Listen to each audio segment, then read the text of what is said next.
India ने additional पानी छोड़ दिया है झेलम रिवर के अंदर। जब इंडिया के किसी हिस्से या मकबूजा कश्मीर में कोई वाकया होता है तो दुनिया के मजबूत तरीन ममालिक हत्ता के सऊदी अरब जैसे बरादर इस्लामी ममालिक भी भारत के साथ खड़े नजर आते हैं। भारत ने INS जो विक्रांत है उसको डिप्लॉय किया है।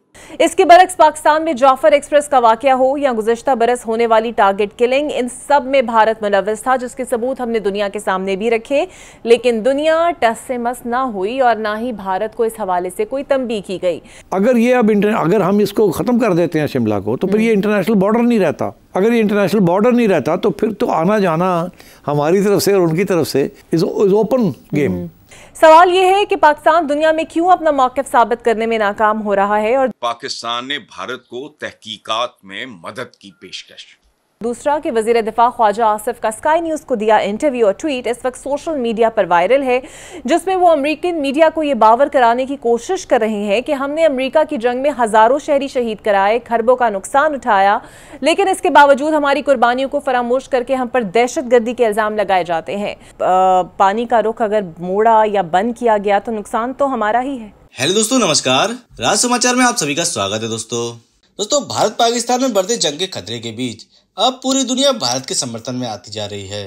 दोस्तों एक और जहां अमेरिका, रूस, इजराइल पहले ही भारत के समर्थन में खड़े थे, तो वहीं अब पाकिस्तान के जिगरी सऊदी ने भी भारत का समर्थन कर भारत के साथ खड़े होने की बात कह दी है, जिससे बौखलाया पाकिस्तान दुनिया को भारत के साथ जाता देख अब लाइव टीवी पर रोता नजर आ रहा है। इतना ही नहीं, अब भारत ने पाकिस्तान से आर पार की लड़ाई के लिए अपनी सारी तैयारियां भी शुरू कर दी हैं। तो दोस्तों आइए देखते हैं पूरी दुनिया और मुस्लिम उम्मा के मुल्कों को भारत के साथ आधा देख रोते गाते पाकिस्तानी मीडिया की एक और लेटेस्ट वीडियो।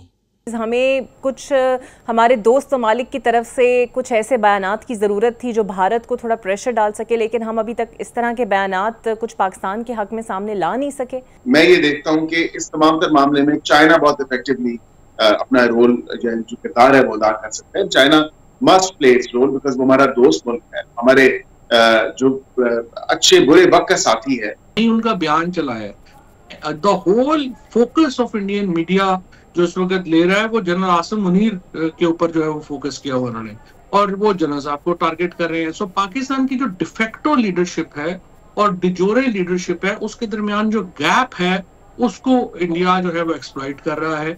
और दूसरी तरफ जाहिर है कि ये ममालिक जो के सरबराहान जो है वो शहबाज शरीफ साहब उनसे बात नहीं कर पा रहे, क्योंकि वो समझते हैं कि उनके पास ऐसा लीडरशिप नहीं है। आई थिंक ये रियली पाकिस्तान को इस वक्त चैलेंजिंग नजर आ रहा है। अच्छा, ये आपने बड़ा राइटली पॉइंट आउट किया कि भारत में वाक़या होता है तो बहुत सारी स्टेटमेंट्स भारत के लिए आती हैं लेकिन पाकिस्तान के लिए नहीं आती।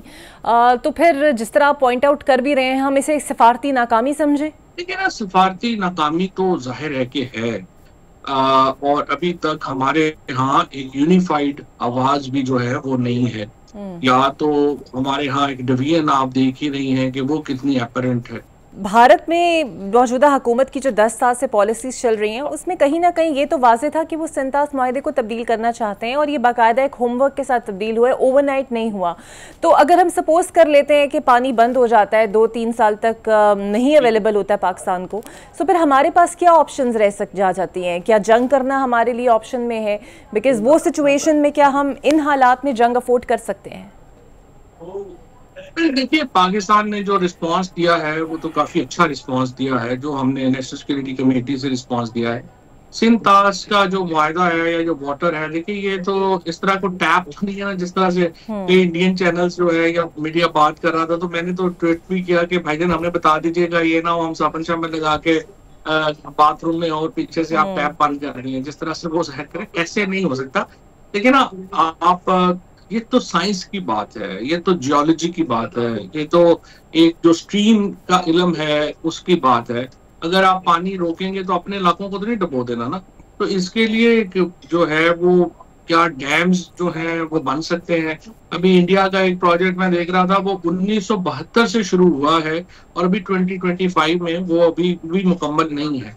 तो इसके लिए तो 30-40 साल लग जाते हैं प्रोजेक्ट्स बनाते हुए। नंबर 1।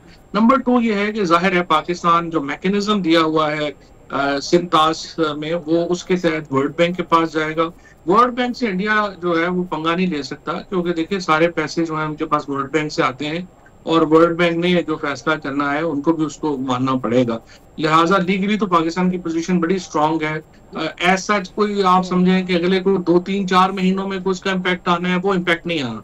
लॉन्ग टर्म में I think it's another foolish idea of India. अच्छा फवाद साहब, नहरों का मसला रहा और इंडियन मीडिया ने बाकायदा इस नहरों के मसले को हाईलाइट किया कि किस तरह नून लीग और पीपल्स पार्टी में ये रिफ्ट रही, और भारत तो साफ साफ कहता है कि हमने पानी करना क्या है, क्योंकि हम पानी समंदर में फेंक देते हैं, महफूज करने का कोई तरीका नहीं है।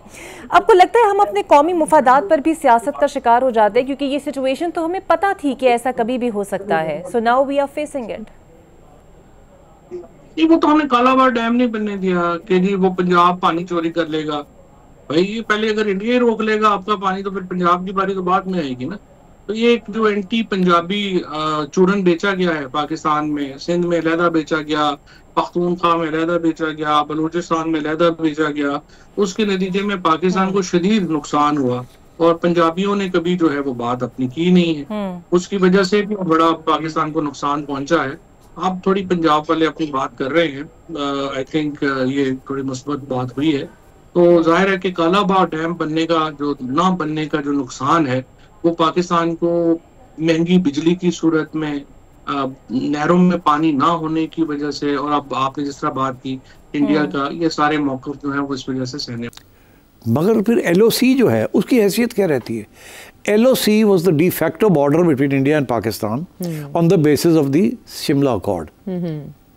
जब तक कश्मीर का मसला हल नहीं होता उस वक्त तक ये इंटरनेशनल बॉर्डर, राइट।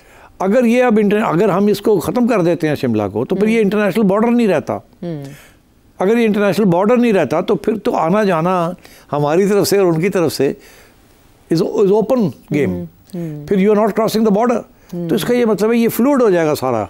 ये सारा इलाका जो है ये इसमें फौजें आएंगी जाएंगी, दे कैन डू एनीथिंग। ठीक, तो दिस इज़ वेरी इंपॉर्टेंट कि LOC जो है अगर उसकी हैसियत LOC नहीं रहेगी as an international border pending settlement, ठीक है, तो then what is the international border? तो ये तो ये तो बिल्कुल वही जो उधर वाली बात है, ड्यूरेंट लाइन है या नहीं है, इधर भी होगा बॉर्डर है या नहीं है, और ये उधर से भी लोग आते जाते हैं, इधर से भी लोग आए जाएंगे, ये सूट पाकिस्तान को करेगा? तो ये किसी को नहीं सूट करेगा, ना इंडिया को सूट करेगा ना पाकिस्तान को सूट करेगा। तो इसलिए I think this is a very, ये भी डबल एज्ड सोर्ड है, बिकॉज अगर इंडिया उसको वायलेट करता है तो आप ये नहीं कह सकेंगे कि उसने इंटरनेशनल बॉर्डर वायलेट किया। अभी तो अगर इंडिया LOC के खिलाफ अक्रॉस करके आता है जी, तो फिर ये कहेंगे ना आप इंडिया ने वायलेट किया है। मगर अगर LOC रहेगा ही नहीं तो इंडिया वायलेट करेगा, तो वायलेट किसको किया? LOC तो है ही नहीं। ठीक है, यानी बहुत सी पेचीदगियां, ये इसलिए बड़ी पेचीदगियां हैं, तो इसीलिए अच्छा पाकिस्तान का आप सोचेंगे।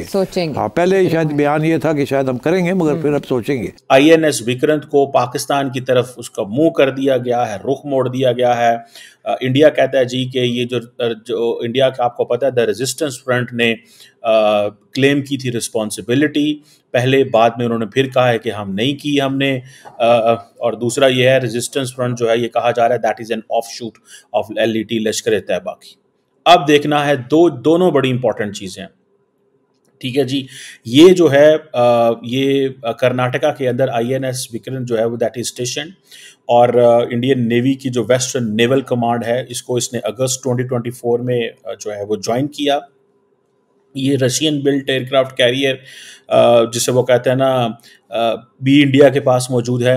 विक्रांत जो है इसकी आप ये समझ लें कि ये जॉइंट डोमेन एक्सरसाइजेस कर सकता है अरेबियन सी के अंदर, और इसके साथ जो है ऑपरेट करती हैं कोलकाता क्लास डिस्ट्रॉयर्स और तलवर क्लास फ्रिगेट्स इसके साथ होती हैं, कलवरी क्लास सबमरीन्स हैं। सो जारी बात है इसका बहुत बड़ा इंफ्रास्ट्रक्चर इसके साथ है। ये दोनों खबरें हैं जो कि बड़ी इंपॉर्टेंट हैं। पहले मैं इस पे ज़रा बात कर लूँ कि ये जो पानी छोड़ा है इंडिया ने, ये जारी बात है वहाँ पे जो लोकल्स हैं वो ये बता रहे हैं। कुछ लोगों का कहना ये है कि पानी, एक लड़के ने वीडियो बना के शेयर की, उसने कहा जी कि पानी छोड़ा गया है, और अब लोग अगर अब इंडिया क्या कर सकता है कि पानी रोक भी सकता है, पानी छोड़ भी सकता है, ना पानी का लेवल बताने का वो रवादार है। वो कहता है मैंने कुछ आपको बताना ही नहीं, I am not suppose to tell you anything, I am not suppose to tell you anything. So this is what is the story. और ये जो डेवलपमेंट है ये याद रखें कि ये इंडिया का ये प्लान करना कि नहीं मैंने अब ना तो बताना है कितना पानी आपको देना है, ना ये मैंने बताना है कि कितना पानी आपको के लिए मैंने छोड़ना है, ये अब होगा क्या? अब ज़ाहिर बात है कहीं पे फ्लड्स आ रहे होंगे। देखें ये फ्लड्स ही आएंगे ना, पहले होता यह है कि इंडिया वार्न करता है, अगर इंडिया हमें वार्न नहीं करता अब पाकिस्तान को कैसे पता चलेगा? अब पाकिस्तान की जो सारी की सारी इंफॉर्मेशन है वो थ्रू इंडियन मीडिया आया करेगी या सोशल मीडिया आया करेगी। अगर फॉर एग्जांपल कि कहीं पे पानी भरा है, इंडिया ने पानी छोड़ दिया है, तो आपको पता है ये चकोठी और ये मुजफ्फराबाद और ये जो सारे इलाके हैं यहाँ जहाँ जहाँ से रिवर्स गुजरते हैं, ये तो सारे दे कैन गेट अनइंडेटेड, वहाँ पे पानी जो है बढ़ सकता है। तो इसमें ये ज़हन में रखें कि ये एक आज अनएक्सपेक्टेड था। कई लोगों ने कहा जी, उन्होंने कहा जी पानी हमने कम कर दिया, पानी कम नहीं किया, इंडिया ने पानी छोड़ा है। सो इट मीन्स कि अब देखें ये जो अगले 2-4 महीने हैं they are very important. Pakistan में ज़्यादा सैलाब आ सकते हैं, आपको पता है, और वो किस तरह सैलाब आ सकते हैं कि पहले इंडिया पानी स्टोर करता था, जितना उसको स्टोर करना होगा वो स्टोर करेगा, बाकी वो छोड़ देगा, क्योंकि we are a lower riparian country, India is an upper riparian country.